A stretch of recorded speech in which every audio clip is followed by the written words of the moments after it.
So our good pals, our friends, our buddies at Doki Doki about to launch Woo-woo! permissionless gachapon machines, dude. I'm so It, fired up for this project, and I love Ray, the founder. He's one of my favorite people. So I'm really well, this really is this is where we always wanted it to go. When we talked exactly. about, virtual, sort of buildings or casino type things with gotcha machines in them, or Yep. esports bonuses being generated by gotcha. We Yep. heard it before is that everybody else had to come in and set up their own machine and write the smart contracts and do all of that. Now it's, Yep. 5 minutes and you're up and running with Yep. NFTs in a machine, doing it yourself with the Yep. permissionless gotcha. Now, this is where it was supposed to go, or this is where it needed to get. Yep. And I'm super excited about Me this. too, man. This is such awesome news. And it goes so far beyond everything, right? Like now anybody can launch their own machine, whether they're an artist, a creator, an influencer, a developer, it doesn't matter, a company, a corporation, anybody can launch their own machine. They can do the most fair NFT sale because every NFT is the same price. No more of this fucking whales coming in and buying up the choice NFTs. And frankly, I'd like to see the whole fucking market go this way. Like secondary market, fine, sell it on fucking OpenSea. But this is a decentralized, randomized, fair, and actually a lot of fucking fun to play. You and I know we've spent thousands and thousands of dollars playing with these Doki Doki machines. Fair, fun way. It's a great way to reward artists.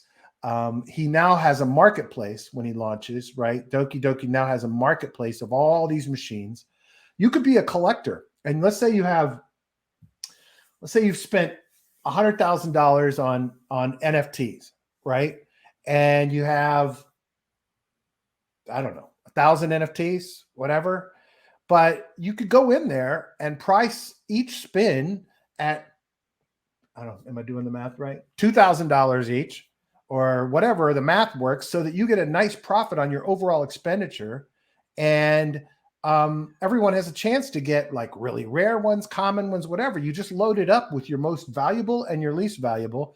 And then people are going to be, let's say you had an ape. Let's say you had something a little more moderate. Let's say you had like one that was worth $25,000 and the rest are worth, 10, 5, 1,000, 150 bucks, $20, right? Well, you can load it up, and essentially anybody that spins has an opportunity to get something that's 25x the price of their spin. So I think there's just so much potential here. The other potential thing here is integrations, because now there's going to be an API for this decentralized protocol.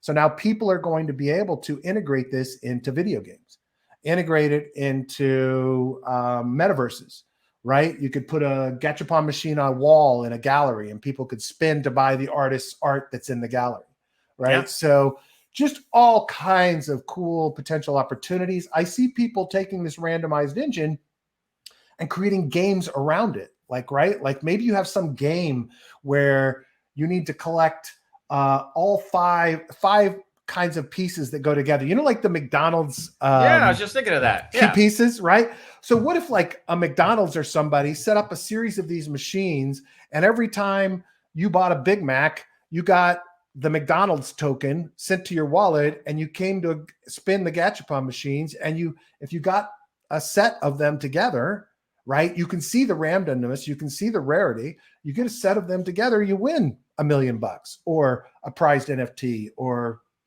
McDonald's for life. Well, So I think there's just so much potential with this. I'm so excited for this thing. I really hope he gets the attention he needs for it. Well, when I was at Art Basel last month, and I was talking briefly to the iHeartRadio guys at this NFT conference, they do all these. They're the biggest radio station owner in the country. They do these concerts everywhere. Did the first post-lockdown, I guess, public concert event in Vegas. And they're integrating with all of these fan bases to give NFTs to create a more enhanced fan experience. And, one of the things I talked to him about is I said, so what do they do with the NFT? And, they get an NFT of whoever the musician is doing something, or maybe it's, likes this or that, or, little more anecdotal information. But I said, what if I was thinking, what if the NFTs had a gamification element? So, Right. you distribute the NFTs in real world at the concert to the devices, and then people can do stuff with them at the concert to gain maybe a backstage pass, right, or maybe tickets to the next concert. And so you get all of these types of things. This is what the permissionless gacha would be ideal for. totally It would be agree. ideal for the stuff we talk about with Geyser and others, where you have variable interest rate or reward rates or returns or boostings or any of that kind of stuff on any of the dexes and that we see everywhere. Or, if you had the ability to randomize that, where you paid an amount and you either got the boost or you didn't, Yeah. and if you didn't get it, well, that goes into the treasury and gets distributed to, stakeholders or something. But there's all these kinds of ways to use this. Unfortunately, this has been pigeonholed in the straight up, original incarnation. Well, now it unleashes into every sector, every domain, every genre of art. I think it's going to be, mega. I guess I don't even have another I could word see for this, all kinds of things, like somebody who's like somebody who has a gallery or somebody who's connected in the art world, right?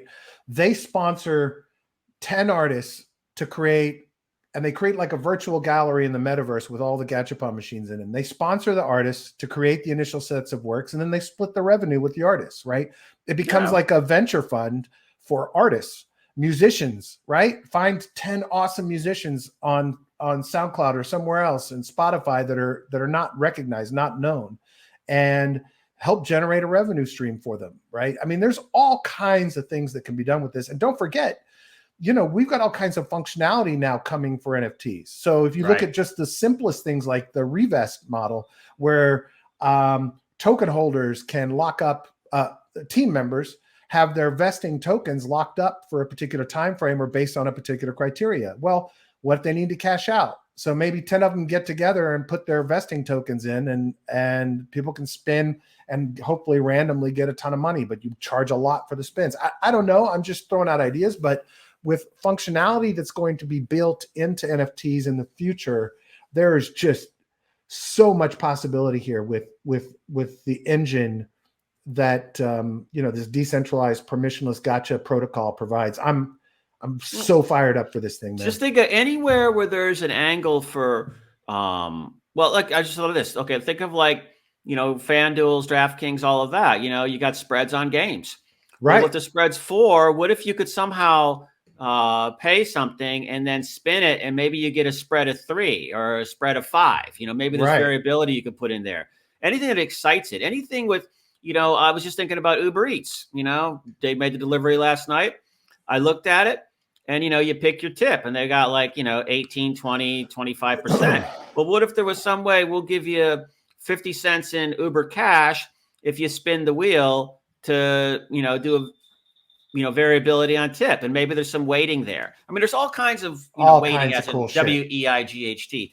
When you get past the original thing of NFTs and collectibles and fair launch and art and all of that, and you get to the next level you're talking about, which is the functional NFT world, the mortgages, the debt instruments, right? Membership tokens, basically. That's where it gets really, really interesting. Yeah. And so that's where I think this is set up for, a very, very dynamic play going forward beyond NFTs. Yeah, there's so much to leverage in this. And here's the other thing it does. You look, OpenSea is a centralized entity, right? Most of the functions that happen on that site are not decentralized, right? Right. This opens up a whole completely decentralized model. By the way, on Polygon first, but they are going to be launching on multiple chains.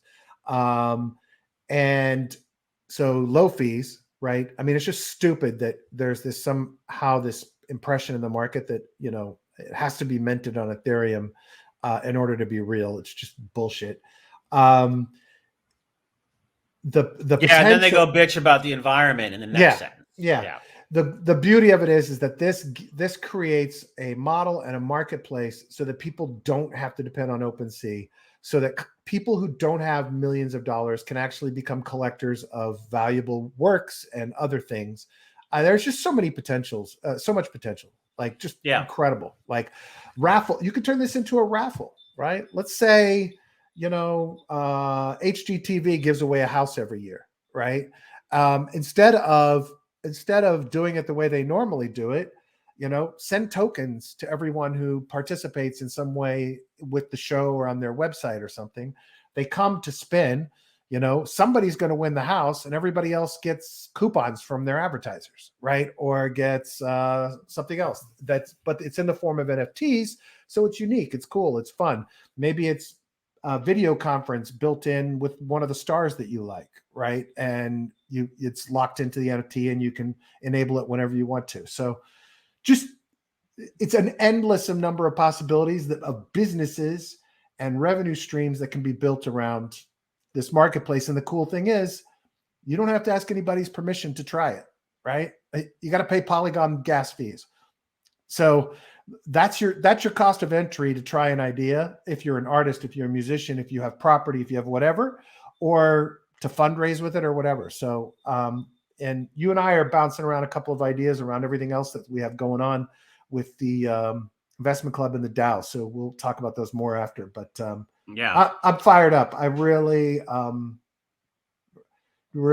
think Ray is hitting it out of the park here. And the beauty of it is they've spent a year testing this thing, right? They know how it functions. They know that people on average spend 20 to 30 times on every machine. They know that it can generate significant revenue for artists if they have some kind of following or if they create something unique. Nothing's guaranteed, obviously, but it's good. I'm excited. Very excited. Well, look, when we first got involved in this a year ago, I think. Yeah. I looked at it and I thought, oh, this is kind of cool. This is like cute, fun. I was looking at it from that perspective and I'm like, oh, wow, the whole random generation thing is very interesting. Like the slot machine for NFTs, basically, in a way. But then all the stuff they put around it. Now, many people don't know Doki Doki that are listening. When they first came out, it was all deployed on Ethereum layer 1. Yeah. Of course, gas fees were starting to go up last year too. And so all of a sudden it was costing like, $20 in gas to spin the machine. And that's when they moved over to Polygon, poured it or did whatever they had to do to get it deployed on that side, right? The layer 2 piece. And now all of a sudden the, gas fees were nothing. It was like a tenth of a penny. And so the machines could spin like crazy. Yeah. Of course, then you got to move them to OpenSea if you want to go to the secondary markets.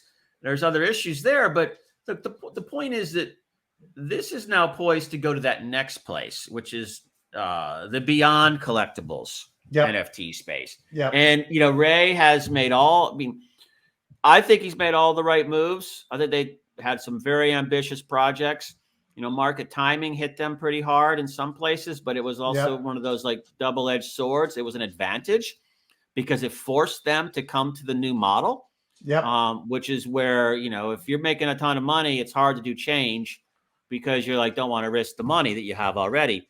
But if you're in a crisis, you make change, and you don't have to worry about that. That's when the best change actually happens. Yeah. So everything these guys are top-notch team.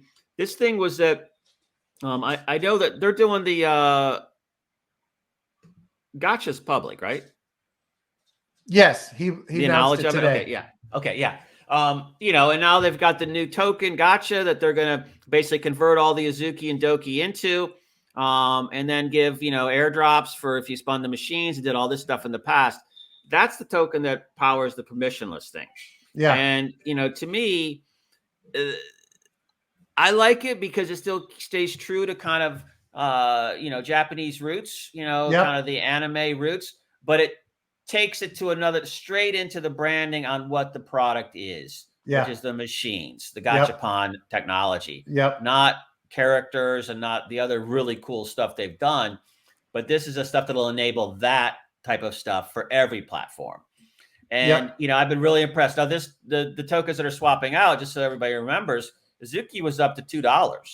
That's sitting at what, 2 cents right now? 2 cents. Yeah. And Doki was up to 500. That's sitting at 20. Now, I don't know how this all works, but you can see that And the whole swapping, merging of tokens things, I don't think that's all been finalized completely, but you could see that there's potential to go back to those levels or higher with a new, cleaner tokenomics model that could really take this into the, multi hundreds of millions of dollars in market cap.